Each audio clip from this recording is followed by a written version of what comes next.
AccuWeather early. Thanks for joining us on our Thursday. I'm Bernie Rayno. And I'm Kristina Shalhoup. And I just had a realization. I just said to Bernie, you know, it's really cold in here. It's cold in here every day. It's colder in here than it is in the North Central right now. It really is. And, you know, I would like to say there's more snow in the studio than the North Central, but that would be taking it a little too far. But you know what? There's really not much snow. No.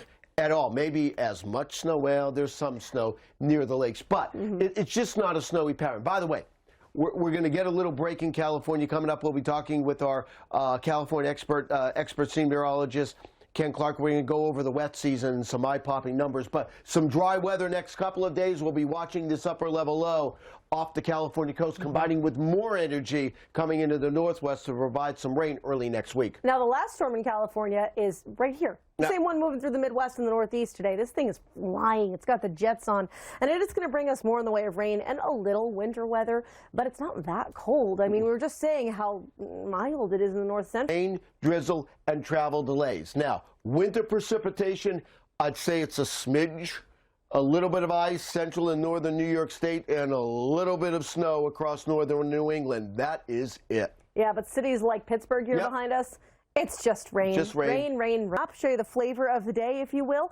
And if you live in New England, you're just clinging to dry weather today. It's going to take a little bit for the storm to move out towards cities like the Poconos. You're getting wet, and even as you're heading just around the I-90 corridor, the New York Thruway here, you're getting wet as well as we move into 3, 4, 5 o'clock.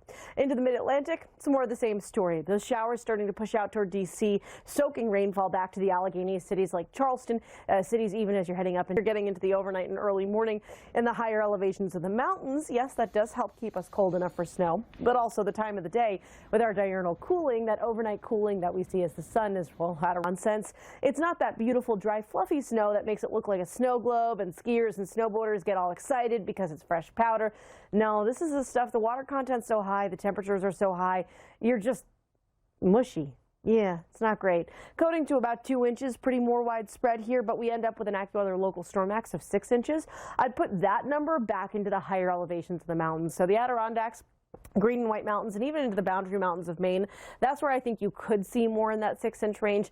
Even cities like Caribou and Presque Isle, with how far north you are in the timing of the storm, I wouldn't be surprised if you got a few extra inches as well. All right, folks, lots to talk about here in the Northeast, but we also want to talk about what's happening as we look a little bit later into the forecast and the cold air comes in. Yeah, well, the storm leaves, but once again, here, I mean, this has been the problem all winter.